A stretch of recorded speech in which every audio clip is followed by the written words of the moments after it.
Lost Twin, the game. This is a game where the participants get the chance to meet the twin they've never known in life. It's a simple game to play, but the repercussions can overwhelming. The twin is a reflection of who you really are, not who you pretend to be.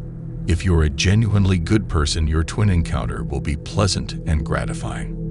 But if you're a bad person, someone who bullies, lies, steals, cheats, manipulates, or hurts other people, then your experience will be dark and painful. In order to play the game, you require the following: an empty closet, a lit candle, and a mirror.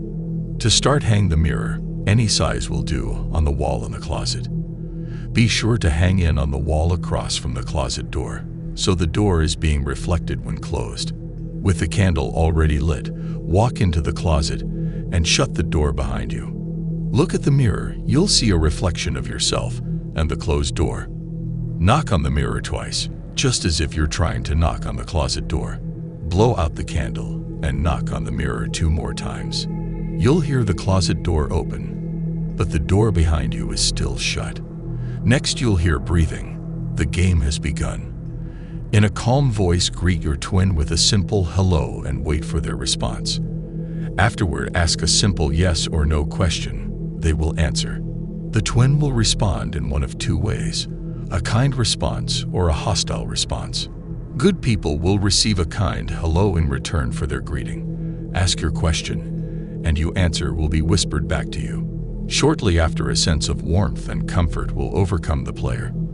The sound of a door shutting will signal the end of the game, as your twin has made contact, passed on their message, and left the closet. Bad people will receive an angry, animalistic snarl in response. If you try to ask a question, you will answer with scratches or bites from your twin.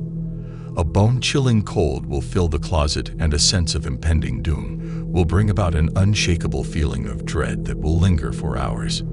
You'll hear the sound of the closet door slamming shut, and the mirror will fall off the wall, shattering into pieces. When you leave the closet, be sure to take the mirror with you, intact or broken. If you leave the mirror behind, you'll be plagued by your twin's voice calling out to you and knocking on walls until you remove the mirror.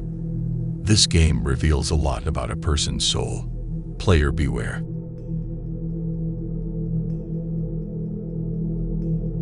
Deal with the king. There are times within a person's life when they will curse the limitations of their own human body. While it can perform many actions, there are moments when it is simply not enough. Have you ever tried to swim underwater for long periods of time? Perhaps you have been beaten senselessly by a hulking bully. It could be that you are late to your destination. Whatever the reason may be, I can guarantee that you've wished you were stronger or faster, bigger or smaller. You may have wanted to change your appearance at will or have the ability to perform any other superhuman ability. For years, humans have had to rely on the progression of technology in order for them to lift extremely heavy stuff or arrive at their destination hurriedly and the like. But what if I told you that you could gain these superhuman abilities for yourself? You probably wouldn't believe me. This seems reasonable. As a matter of fact, I would doubt your sanity if you did believe me. But for those whose sanity has slipped, there is a way to be granted with what you wish. The ritual to do so is not particularly difficult. No, the hard part comes afterwards. And those who have gone through with the ritual have never lived their life the same way again. The ritual begins with you locating an area in which you would be alone for miles. When you do find such a place, you must fall onto your knees and repeat, clearly, the phrase, "Let it be known that I have forsaken the path of holiness, and call unto the king whose throne lies on the sea," twice. If the king has heard you, he will summon himself before you. He will command you to stand, and will then ask you for your wish. You can ask him for whatever human augmentation you would like, but you can only pick one. Additionally, make sure you speak very clearly. The king will then inform you of the cost, the removal of a small fragment of your humanity every time the superhuman ability is used. He will then extend his hand. This is an extremely crucial point in the ritual. The extension of the hand is his offering of a handshake. Now, you can decide to withdraw from the deal, in which case he will inflict a large cut on your hand.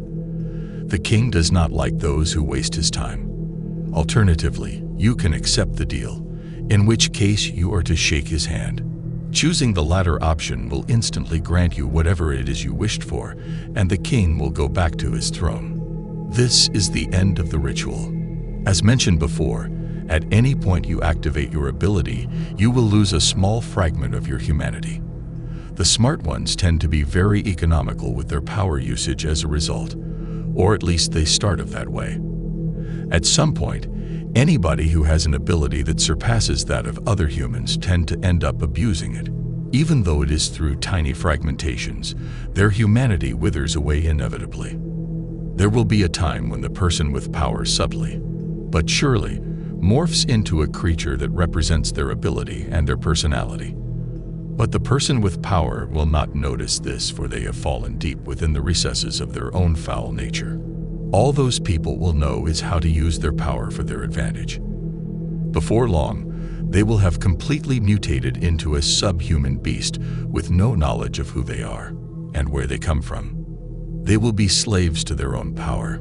The first ever case of this deal with the king occurred with a man who grew jealous of his brother's strength. These brothers were the great-grandsons of the man humans refer to as Adam. Furthermore, it is passed down through several books that Adam met the king, who tricked him into eating the forbidden fruit. To this day, the king continues to make the deal with humans who seek power greater than they can handle, and they continue to transform into unknowledgeable creatures. You've probably seen one of them before. Lightless City. Do you have someone you hate? Someone you would do anything to hurt, pay any price for vengeance? If so, you may want to consider visiting Lightless City. To get there, go to any decent-sized city and find a deserted alleyway at night. Go into it and close your eyes as tightly as you can. Whisper "Lightless City" and concentrate on the darkness. You've probably noticed that there are faint colors and abstract shapes you can make out if you try to focus your eyes when they're closed. Watch those images go by. After a few minutes, the images should start to get clearer and brighter. When this happens, they'll start taking on detailed forms. Images of violent murders, deformed animals, and similar things. No matter what you see, keep your eyes closed. You'll start to lose track of time, but eventually the images will stop, and you'll see pure darkness.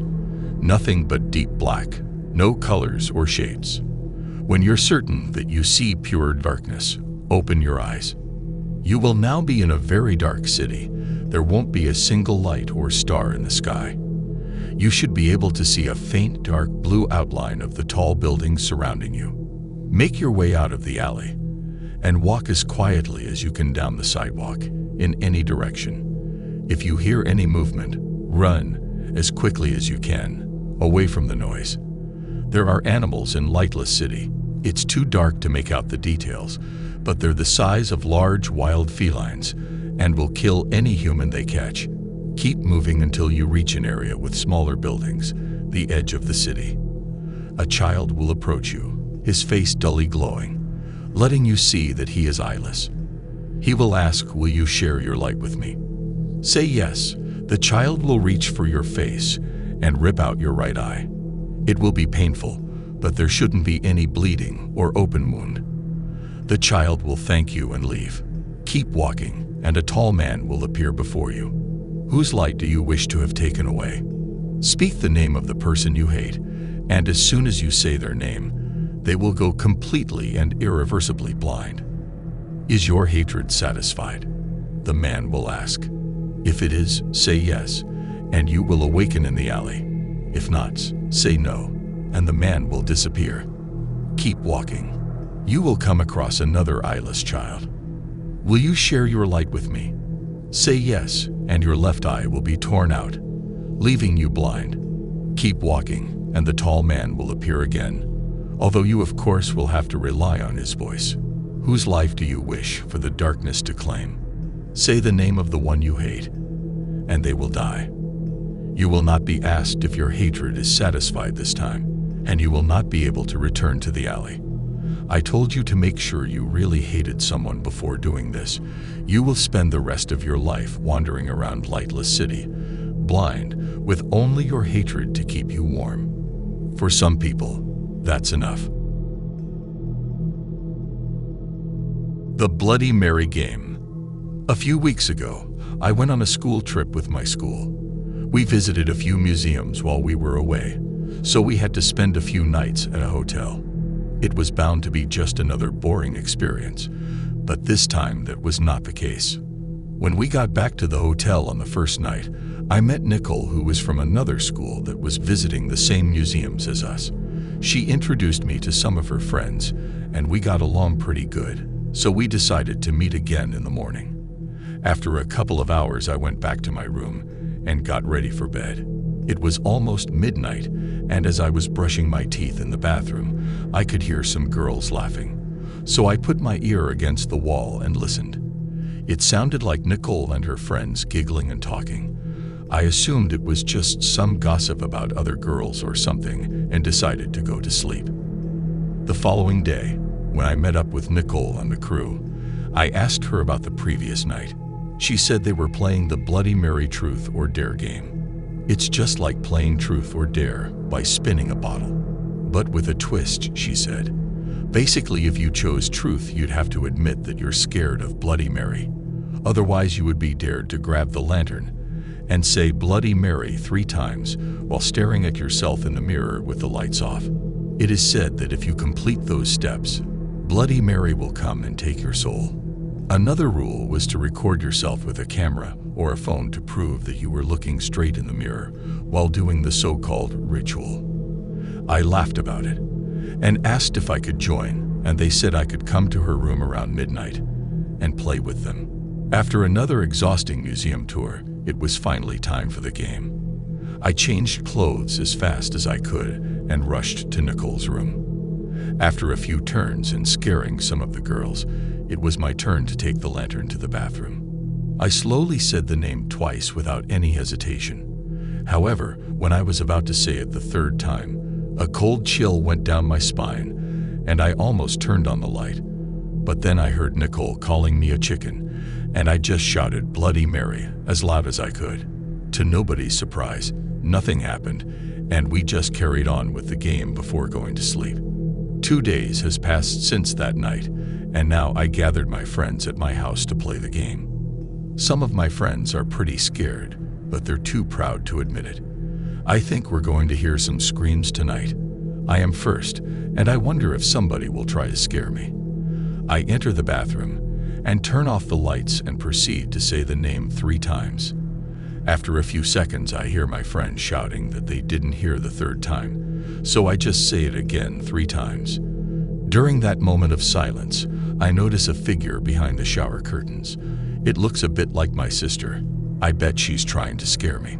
The girls waited about 5 minutes before deciding to go in to check on their friend. They turned on the light, and she wasn't there, but the window was opened, so they all laughed and thought she ran away to scare them. Her sister picked up the phone and watched the recording. After the 6th Bloody Mary, a dark silhouette of a girl could be seen getting closer to the mirror. As she got closer, dark red tear-like marks could be seen on her face, and a couple of seconds later, the phone just turned itself off, and so did the lights.